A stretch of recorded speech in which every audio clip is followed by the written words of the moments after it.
Bueno, buenas tardes de vuelta. Vamos a hablar ahora, vamos a tratar de describir un poco las distintas tendencias que hay dentro de la corriente progresista o crítica en el campo de la educación. Según el texto de Libaneo. Por supuesto que hay muchas formas de entender estas corrientes. Hay otros términos como corrientes constructivistas, corrientes conductistas, y tienen que ver quizás con otros puntos de vista, por ejemplo, en la primacía que le damos al concepto de aprendizaje. Pero acá el criterio con el que estamos clasificando, si se quiere, estas tendencias, tiene que ver con entender la pedagogía como una disciplina fuertemente cruzada por el debate político e ideológico. Es decir, si entendemos la práctica educativa como una práctica social, inserta en un contexto con determinadas relaciones de poder, etcétera, etcétera, creemos que la categoría más correcta para distinguir distintas tendencias tendría que partir de una teoría política. Y esta es lo que por lo menos yo elegí para poder comenzar a pensar la enseñanza, a su vez. Así que bueno, ya estuvimos viendo en una clase anterior la tendencia liberal, y ahora vamos a ver la tendencia progresista o crítica. Es crítica, pongo yo el término porque es un término que usamos más nosotros actualmente. ¿Por qué crítica o por qué progresista? Porque en verdad esta tendencia surge en la década del 70, es decir, estamos hablando ya de casi 50 años, cuando desde la sociología de la educación y desde la psicología social y el psicoanálisis empieza a criticar a la escuela, empieza a señalar, digamos, sus sombras, sus debilidades, sus fisuras, en cuanto a las promesas incumplidas que ya al cabo de 200 o 150 años todavía no había podido cumplir. Es decir, había llegado para liberar al hombre, de ahí viene también liberal, ¿no?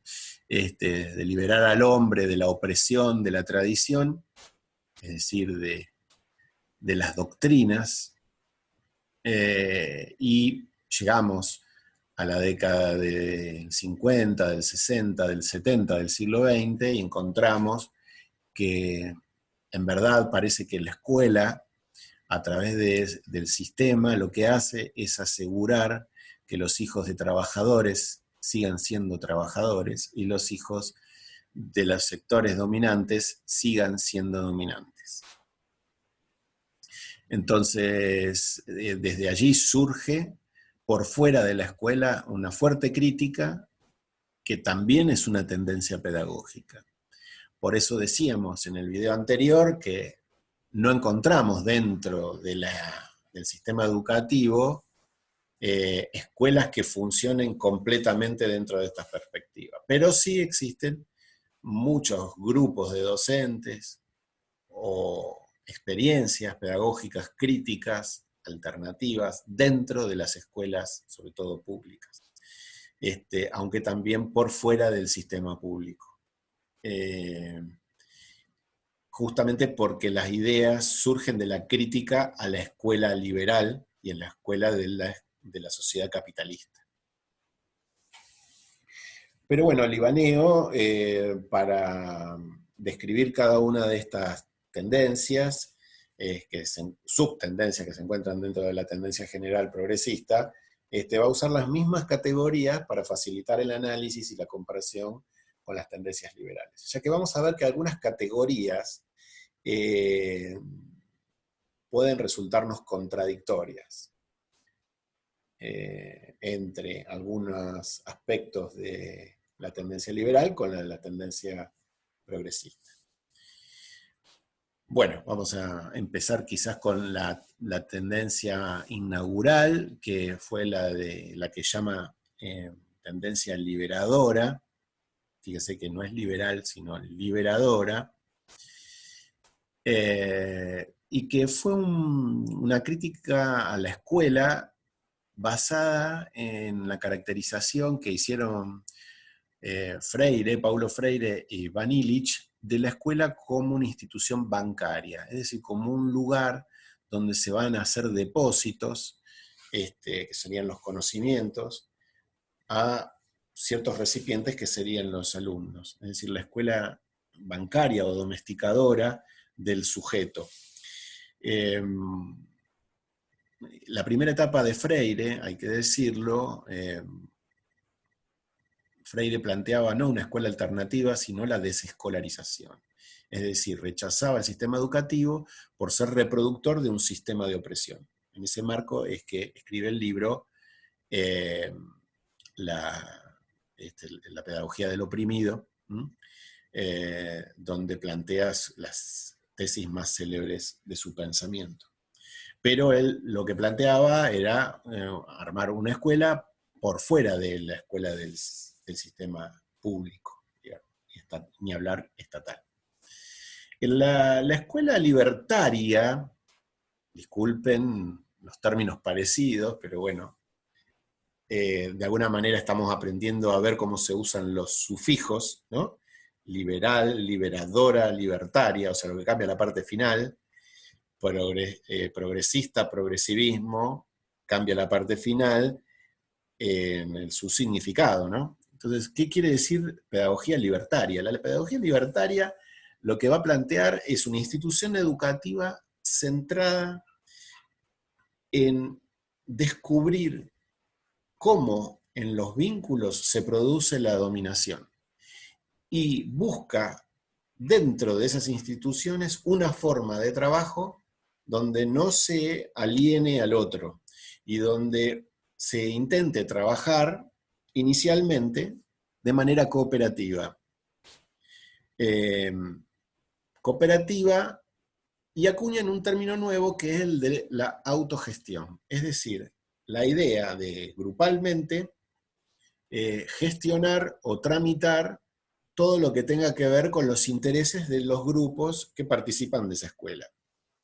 Estamos hablando acá de escuelas más que nada, son experiencias de educación de adultos o de jóvenes, o de grupos campesinos o industriales, obreros industriales, pero no hay experiencias en escuela primaria de esto. Pero sí, por ejemplo, la pedagogía libertaria es la que va a alimentar muchísimo la posibilidad de crear los consejos de escuela, los consejos de niños dentro de las escuelas, la posibilidad de dirimir los problemas de convivencia a través de asambleas, de reuniones de grado.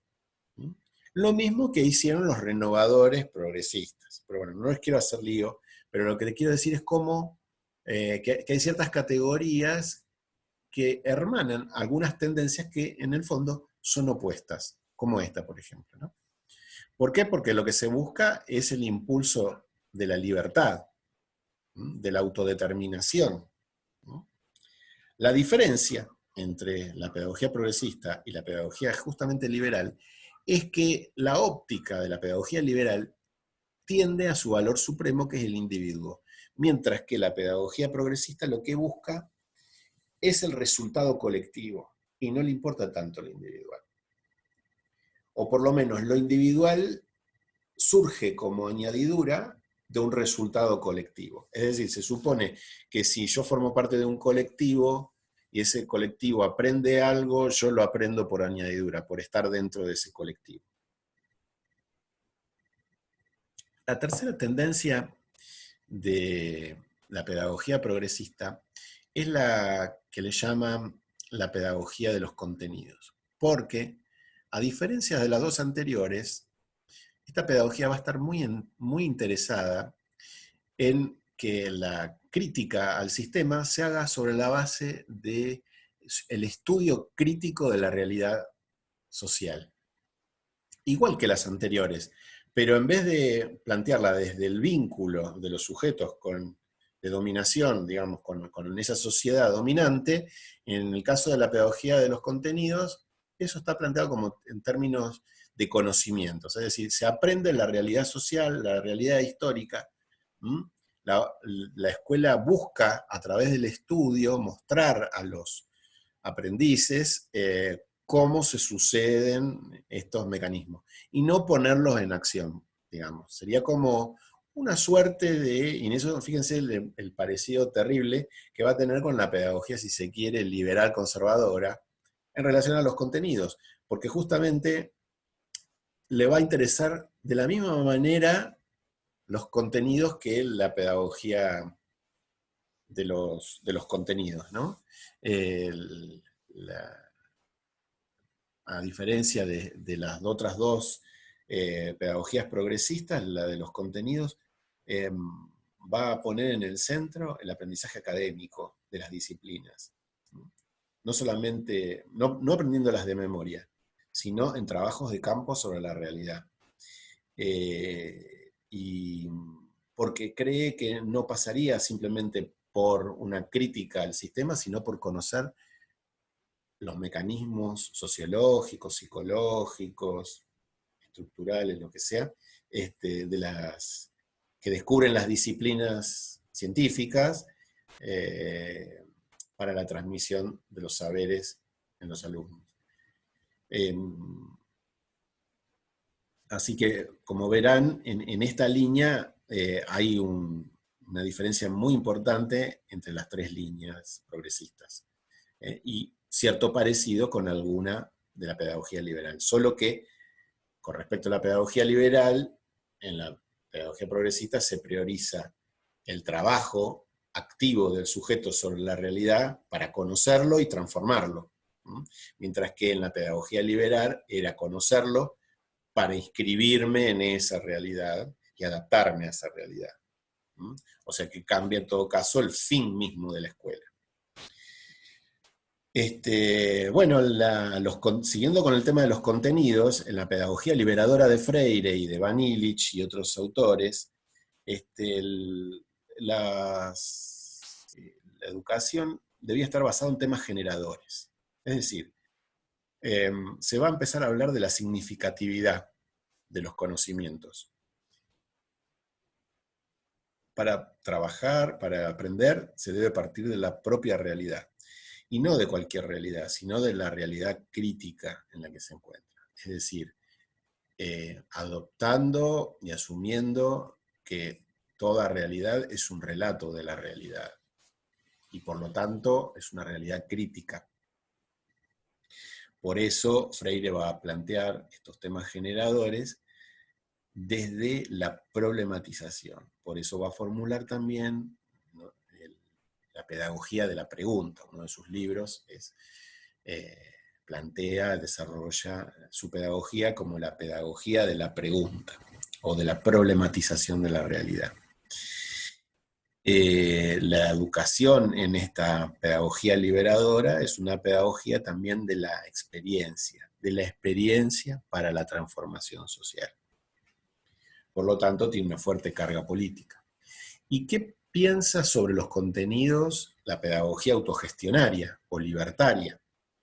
Bueno, el contenido es secundario. Lo importante es el vínculo de los sujetos en función del tratamiento del contenido. Porque los contenidos pueden cambiar, pueden ser unos u otros, y en definitiva no hay una exigencia a la incorporación de contenidos, sino una exigencia en la disciplina de trabajo con el contenido. Entonces, no importa tanto el contenido en tanto lo real, sino en tanto apropiación del grupo. Fíjense que estoy diciendo del grupo y no del individuo. En cuanto a la categoría de método, podríamos seguir con la autogestionaria. Obviamente que toda la tradición de los trabajos de la teoría de grupo acaban de encontrar un gran desarrollo.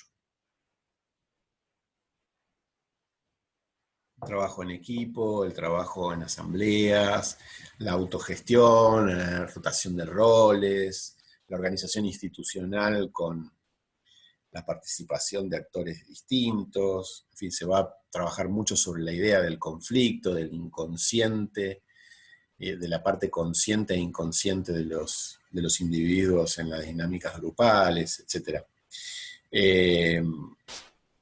¿Y qué piensa de método la pedagogía freireana, o sea, la liberadora? El diálogo va a ser el método priorizado por la pedagogía de Freire. Un diálogo horizontal entre los participantes, y en verdad hay que decir que Freire fue cambiando un poco esta idea de la década del 60 a la década del 90, donde resignifica la idea de diálogo horizontal a la idea de un docente con una simetría potenciadora del diálogo en el aula. O sea, lo que se va a buscar es que los temas se trabajen a través de la discusión, el debate, pero no simplemente el debatir por el debatir, sino el debatir sobre la base de la experiencia en el mundo. Por lo tanto, en estas escuelas lo que se va a buscar es la experiencia con el afuera de la escuela, trabajar con la realidad, con los diarios, con las entrevistas a los pobladores, en fin, con todo lo que tiene que ver con su vida cotidiana, digamos.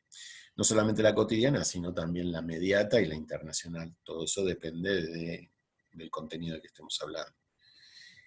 En cuanto a los métodos dentro de la pedagogía progresista de los contenidos, el método es secundario. Quizás hasta se va a parecer un poco al de la pedagogía liberal, en el sentido que lo importante es la posesión de los contenidos, es decir, de la información, de las teorías, mientras que la forma no es tan importante. Lo que se va a buscar es conocer el mundo, saberlo problematizar, poder transferir saberes creados a partir de un problema para llevarlos a otro, y luego transformar la realidad circundante de la escuela, etc. Bueno, el vínculo educador-educando cambia drásticamente y le da una vuelta de rosca a la pedagogía liberal progresivista. En principio porque es un modelo ideológico completamente distinto, es crítico con respecto a la escuela y a la sociedad capitalista. Pero podemos hacer una conexión porque el progresivismo liberal lo que se pone en el centro es al niño y al estudiante como protagonista, es decir, el aprendizaje, lo mismo que en la pedagogía progresista. Ahora, en este vínculo docente-alumno, por ejemplo, la pedagogía liberadora, el vínculo lo que busca es, ya habíamos hablado de dos tiempos, ¿no? Un momento del diálogo horizontal y después la simetría del vínculo en pos de la transformación. Lo que se busca acá, a diferencia de la pedagogía liberal, es que se pase de la dimensión individual a la grupal por un lado, y por otro lado el vínculo entre escuela y mundo, ¿no? Acá lo que se busca es vincular al alumno y al grupo clase, con la transformación social. Mientras que en el progresismo liberal lo que se intenta es vincularlo al mundo para que éste lo pueda entender, perfeccionar a lo sumo, pero no transformarlo, digamos. La pedagogía de los contenidos pone al profesor como una suerte de mediador de ese mundo académico con el mundo del estudiante. Intenta también comprender dentro de ese vínculo todos los aspectos emocionales, afectivos, valorativos, intelectuales. En cuanto a la teoría del aprendizaje, las teorías progresistas están muy cercanas a las teorías constructivistas, sobre todo de base vygotskiana. ¿Por qué? Porque si bien esto van a tener más desarrollo en el módulo de aprendizaje, lo que se va a plantear en la teoría de Vygotsky es que, y más que nada en la pedagogía de los contenidos, que si no fuera por la escuela y por la intervención de la escuela,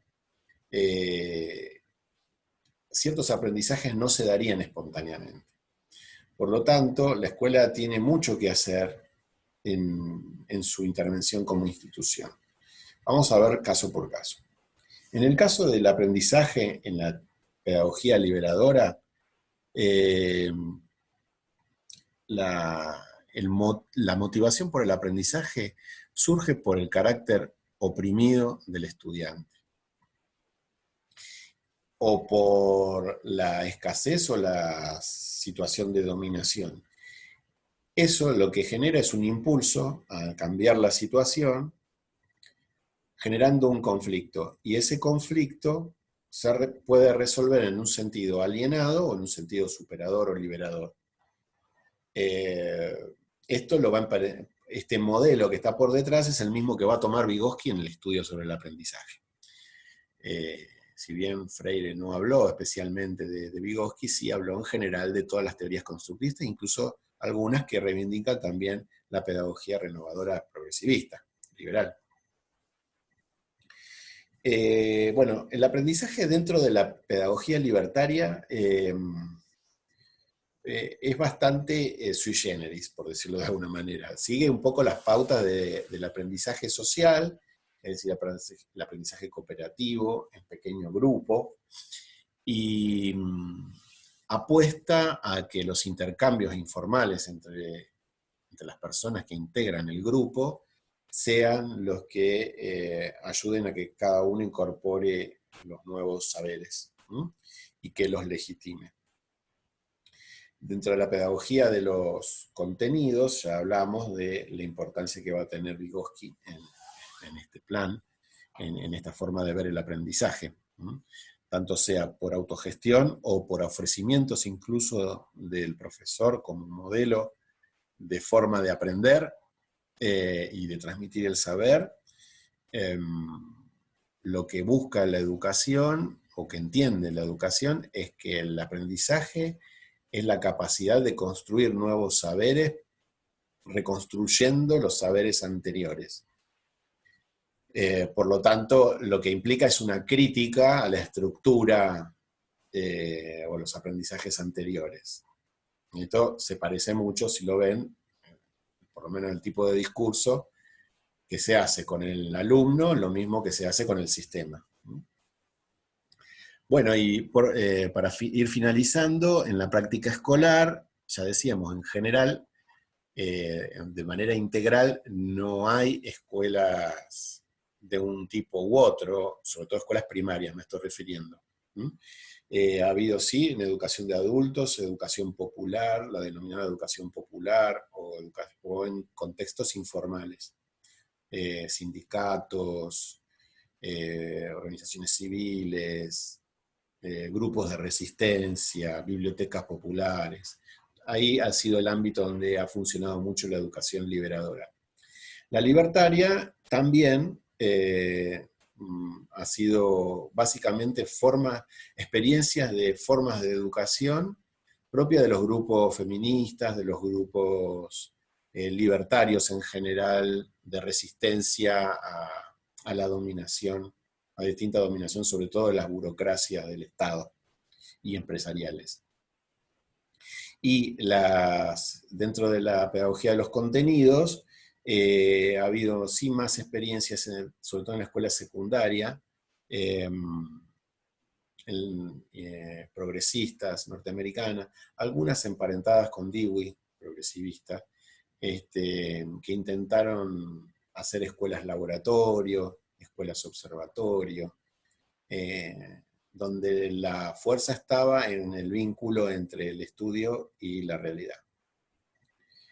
Bueno, lo que yo les voy a proponer ahora es que ustedes ahora con este panorama que hemos visto en estos dos videos, puedan empezar a rastrear algunas experiencias educativas que conozcan, o que puedan rastrear en internet y puedan jugar un poco con estas categorías, eh, con la finalidad de poder asimilarlas y poderlos utilizar a la hora de interpretar alguna de estas experiencias. Así que yo les voy a enviar prontamente una serie de experiencias para que las puedan analizar, a medida de que si ustedes encuentran alguna o están motivados en investigar alguna en términos personales, lo pueden hacer. Así que bueno, los dejo por acá, espero que se haya entendido un poco más que el texto, que les haya ayudado y bueno, nos seguimos viendo. Chau.